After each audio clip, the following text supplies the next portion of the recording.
What's up, guys? Welcome back to the Watford Way today for your Watford versus Southampton match preview. How are you all doing? I hope you're all having a fantastic evening. I've just finished watching the Watford Hive live show on their YouTube channel, which was really interesting actually, with Tommy Mooney and Gifton Noel Williams. So make sure you give that a watch if you haven't already. That's going to be on every Thursday between 7 and 8. So who knows, maybe this is going to be our new slot for match previews. We'll have to wait and see. However, let's get straight into the game. And, looking ahead to this game, it is... I know we come off a fantastic result against Everton.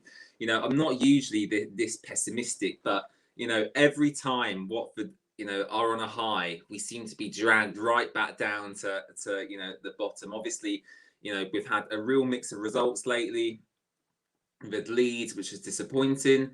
We've had Newcastle, that's disappointing, and we've had Everton, which was fantastic. And now we've got Southampton, which is a winnable game. And whenever I say a game is winnable, it turns out not to be that winnable at all. And Watford tend to throw away these results, whether it's a mistake or getting outplayed or a tactical masterclass from the opposition manager. So it's going to be really, really interesting to see what happens. We've got a few injury updates actually that I want to bring you.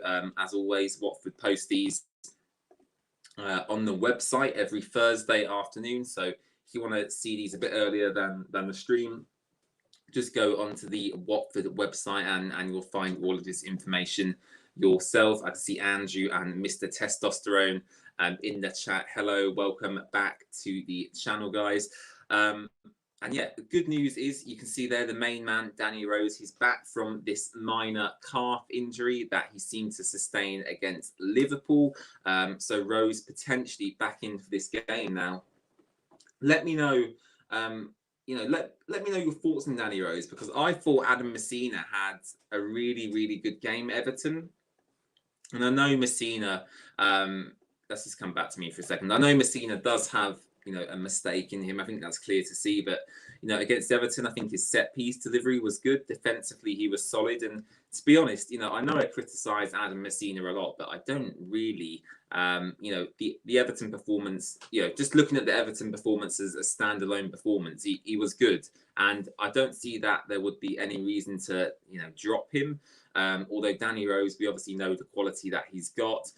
So to be honest, I'd probably like to see Danny Rose come straight back in. In terms of other injury updates, there's not really too much to talk about really. Kiko Feminier looks like he won't be featuring again, which is good for Jeremy Ngakia. Of course, it looks like he'll be getting another start in this game, which is going to be great for his confidence. Francisco Sirielta, our big old Chilean, he says he is making good progress from his hamstring injury and has been training outside. He will work with the squad later this week, but it looks like this weekend will be too soon. So potentially a return for Sirielta against Arsenal away next Sunday, potentially on the bench for that game. So keep an eye out for that. Kabasele is continuing some rehabilitation work. Doesn't look like he'll be back for quite some time, which is a shame for him, because I do think that he's one of our better defenders, Christian Kabasele. Peter Atebo is working with the medical team.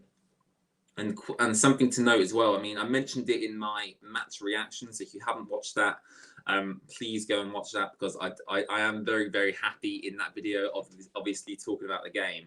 But it is the fact that Emmanuel Dennis picked up his fifth yellow card at Goodison Park, and obviously the Premier League rules dictate that means he needs to be suspended for one game. So you pick up 5 yellow cards, I think, before December the 20th. I think that's the date. If you pick up 5 yellow cards before that date, you have a 1-match suspension. And if you pick up 10 yellow cards, you get a 2-match suspension, which I find is quite a stupid rule, because it is quite easy to pick up these bookings. But hey ho, it's not the end of the world. We've got Sarr, Pedro, Cucho, King, Fletcher. We've got loads and loads of attacking players you can play in that position. So it's not much of an issue at all. In terms of Southampton's last few results, they've not been doing that great. I think they're unbeaten in 2 Premier League matches, drawing both games. They did get knocked out by Chelsea in the Carabao Cup. I think it was last night or the night before. I can't quite remember. So they're having a bit of a funny season, really, because they do have some decent players. They obviously lost some good players as well. They lost Vestergaard to Leicester. They lost Danny Ings to Aston Villa. And they have replaced him. I think Livramento's come in at centre-back. Adam Armstrong's come in up front, who's done well so far from what I've heard anyway. So they have replaced these key players that they've lost. Whether it's going to be enough for them to stay up, we'll have to wait and see. I do think Southampton, I definitely think they've got a better squad than Newcastle. I think they've got a better squad than Burnley. So I do think Southampton will be safe this season, but I don't think it will necessarily be that easy for them. And, they would have definitely highlighted this as a game where, they'd be looking to pick up 3 points in this game. And I think Watford, would be looking to do that too. So I think for Watford, from Watford's perspective anyway, looking at the run of fixtures we've got coming up, Arsenal, United, City, Chelsea, Leicester City as well. It's a very, very tough run, and there is a lot of importance on this game. I know it was such a fantastic result against Everton, unexpected to be honest with you, but I don't know if the players would be feeling the pressure. I don't know if Ranieri would be putting the pressure on the players, but from a fan's perspective and from my perspective, it is very, very important that we don't lose the game. I probably, now we beat Everton, I probably would take a draw. Obviously I'd much prefer the win, but 4 points from 2 games, I'd take that. I'd obviously like that to be 6 points from 2. I just want to see us score some goals because we've not really, scored many goals at Vicarage Road this season. So I want to see some goals. I want a clean sheet in the Premier League. That would be nice as well because we've yet to keep a clean sheet in the Premier League. I think the only clean sheet we've kept, correct me if I'm wrong in chat, but I think the only one we've kept was against Crystal Palace in the Carabao Cup. I could be wrong, but I think I am right on that one. And yeah, really, I'm obviously just looking. It's quite a basic statement, but I am looking to win the game. I think we have enough to win the game. It is a blow that Dennis is out because he made such a fantastic impact. At Everton, coming off the bench, within 15 minutes, getting 2 goals and an assist. I mean, it was so good. It was just amazing to watch. You haven't seen my reactions to the goals. You can go onto our live match watch along, scroll along the YouTube timeline, and you'll see my reactions to the goals. By the way, before I carry on, I did a bit of a different video yesterday. So if you've not seen it yet, I did a tier list video, essentially ranking Premier League managers from best, so first to 20th. So it's very, very interesting, very, very funny video. So if you've not seen that, just go onto our channel. And yeah, fantastic video to watch. And I should be making some more of them in the future as well because it was great to film. So let's see what you guys have been discussing in chat. So Rudy says we need to start well, especially in a winnable match. Absolutely, Rudy. Let me know if you're going to the game as well. It'd be great to catch up with you again. I don't know if this question is directed towards me, but do I go to many games? Yes, I do have a season ticket at Watford, so I go to all of the home games, all of the cup games, and I try to get to as many away games as possible. Not all of them. I'd probably say I go to all the home games, all the home cup games, and then the away games I'd probably go to like maybe a third, maybe half, depending on prices and how far away they are. And yeah, Joe says, love the content, keep it up. Appreciate it, Joe. Thank you very much for watching. Let's take a look at some of Ranieri's comments as well, because it's always interesting to get his take on the game. And he was talking about João Pedro. I saw some quotes about Pedro and his development at the club. That I've just scrolled down to it here, so I'll highlight it for you as well if you can't see it.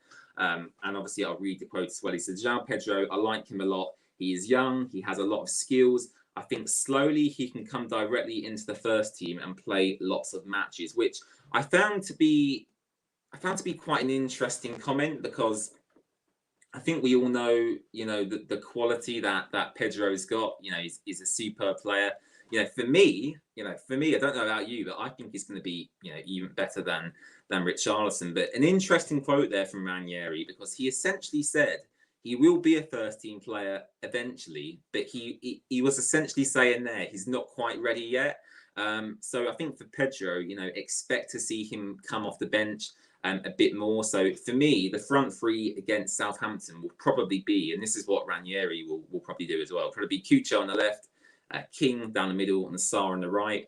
And then obviously Pedro maybe coming off the bench to make an impact. So, it's going to be very, very interesting to see how he lines up. I'll talk you through my starting lineup now, actually, for the game, and let me know yours in chat as well. If you put your lineup in the comments, I'll put it up on the screen. So, in goal, I'm sorry to all the cycling GK fanboys, but I'm going with Daniel Bachmann. Again, for me, Foster, I know, don't slate me, do not slate me, but I feel that Foster should have done better for the Richarlison goal against Everton. I do feel that he didn't control his area, and he was just stuck in no man's land, really. So, another mistake from Foster. Get out of there. Put Daniel Bachmann back in, and yeah, he is the number one for me. Right back, Jeremy Ngakia. Centre backs, I'd go with Troost-Ekong. I'd put in Kulu in there if he's fit. If he's not fit, I'll just stick with Craig Cathcart. Left back's an interesting one, because as I said earlier, Danny Rose, he's good. He's really, really good. But Adam Messina had a cracking game against Everton. So, does Messina deserve to be dropped for his performance against Everton? I don't think so. So, it's very, very interesting. You could go with either one for this. Messina's taller. They've probably both got about the same pace. So, let's say Danny Rose for the sake of this video. The midfield three, I'm going for the 4-3-3 formation. Michael watching on Facebook, thanks for watching, Michael. You obviously disagree with my Bachmann selection. The midfield three is interesting because we do have a lot of strength and depth in that area. I think Sissoko's got to be in there. If it was me, I'd probably play Imran Loser, but Ranieri doesn't seem to think that he's quite ready yet. So I'd go Sissoko. I'd probably go Tufan, and then I'd probably go maybe Tom Cleverley. Is that a stupid decision by me? I'm not so sure. You know what? Let's go for it. Who cares? I'm not making a selection. Ranieri is his decision ultimately. Cleverley or Loser, one of them. Just I want a bit more work rate in that midfield area. Obviously, Peter Etebo's injured, so that's a big blow for us, and has been for the past few weeks. But yeah, for me, as long as we play the 4-3-3 formation, you can kind of chop and change, around a few players, and it doesn't have too much of an effect on the team. But obviously, you could argue against me if you want to. And the front three, as I discussed earlier, Cucho, Josh King, the hat-trick king. Come on, the boys. He got a team of the week in FIFA as well, which is great to see, which I purchased for my ultimate team.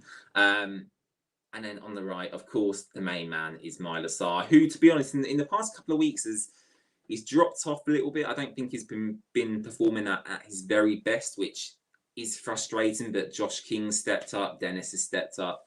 So yeah, hopefully Sarr gets back to his best soon.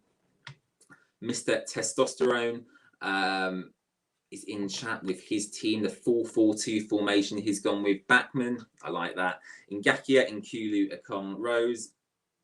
Cucho left. Sissoko, Kuchka. Oh, of course, Kuchka. I completely forgot about him. Sarr right, João Pedro, and King up top. Very, very interesting. Andrew agrees. That's a great lineup. Yeah, I'd go with that. I mean, Ranieri has played 3 different formations already in his time at Watford. He played a 5 at the back against Liverpool. At Everton, he started with the 4-3-3, and then at the end of the game, it kind of went to like a 4-4-2 formation, didn't it? So, he is chopping and changing it and trying different things, which you know, it's great to see, because under Xisco, you know, we just played the 4-3-3, and there was no attempt to change system. There was no attempt to really change his tactics in game. So it's good to see we have, you know, we have a manager who's willing to do that in game, and, you know, make actual tactical decisions. It's great to see. On Xisco, very quickly, and, you know, I'll start to wrap up the stream here as well. Congratulations to him, because I don't know if you've seen, I'm sure a lot of you have seen, he has started a new job at Huesca in the Spanish Segunda, the Spanish second division. So congratulations to Xisco. I really hope he does well there, and you know, can start to, you know, build up his managerial career, because, you know, Xisco, top class guy. And yeah, absolutely fantastic. Let me know if I need a haircut, by the way, guys, because I do think it is getting a little bit long. I might have to get that cut next week, but we'll have to wait and see on that one. But yeah, congratulations to Xisco, top guy, top bloke. And hopefully he'll be coming up against Watford at some point in his managerial career. You know, I would have preferred for him to, you know, maybe stay in England and, you know, take a job in the Championship or League One or something like that. But yeah, you know, top class guy, and, you know, he's just I don't really have the words for Xisco. He's just such a nice guy. And yeah, I sent him a lovely message on Instagram, which he was, you know, he was kind to reply to. So it's always great to see. Right. Before we wrap up the stream, always a very, very controversial part, because it is time for my score prediction. Joe says the trim is fire. Thank you, Joe. Thank you, Andrew. Appreciate it. Looking fresh. But yeah, score prediction time. What shall I go with here? I always do quite outrageous. Score predictions. So usually I'll get invited onto like an opposition fan channel. So let's say I get invited onto a Southampton fan channel, and they'll say to me, James, what is your score prediction? And I'll say 8-0 Watford. And they'll look at me like I'm a maniac. But, you know, it's always difficult to predict. You know, it's always difficult to predict games. I don't take it too seriously. You know, I always predict a Watford win, whether we're playing Barcelona or whether we're playing, you know, Leyton Orient. I always predict a Watford win. What should I go with this time? Andrew says, first clean sheet, ? I hope so. And so I'm going to go with a 2-0 Watford win. So clean sheet for you, Andrew. And I'm going to go with Josh King and Ismail Assar to get the goals for Watford. Rudy has gone 1-0 Watford. Very, very positive. Rudy has gone with a clean sheet as well. And yeah, I think I'll wrap up the stream there. Been going about 20 minutes. Yeah, I'm just looking forward to the game. Southampton obviously have good players. Oh, actually, I forgot to mention, James Ward-Prowse is back for Southampton. Obviously, their free kick master. You know, he's basically, you know, is world class at taking free kicks, basically. So yeah, I really hope that, you know, we don't foul Ward-Prowse on the edge of the area, because I will be very, very concerned. I think for Ward-Prowse, a free kick is essentially like a penalty. So, you know, basically, I'm very, very positive, apart from set pieces. So there you go. That is basically my summary on the game. Right, I will head off now. 2-0 to Watford. Mr. Testosterone's gone with a 2-1 home win. Realistically, no clean sheet, unfortunately. Yeah, looking forward to the game. As it is a home game, there will be no match watch long, unfortunately, but I'll be back on Sunday. I'll be back on Sunday afternoon for my match reaction. So I might do that live. I might do that pre-recorded. I'm not too sure yet. Please check out the rest of our content on the channel. You can go back and watch our Everton watch along to see my reactions to the goals. We've done a tier list video ranking the Premier League managers from top all the way down to the worst. And obviously today we've done our Watford versus Southampton match preview. So thank you very much for watching. Thank you, Andrew. Thanks, Rudy. Thanks, Joe. Thanks everyone else in chat. Really do appreciate it. And I'll see you on Sunday, hopefully reacting to a 2-0 Watford win, clean sheet. Lovely jubbly. Thank you very much, and I'll see you guys very, very soon.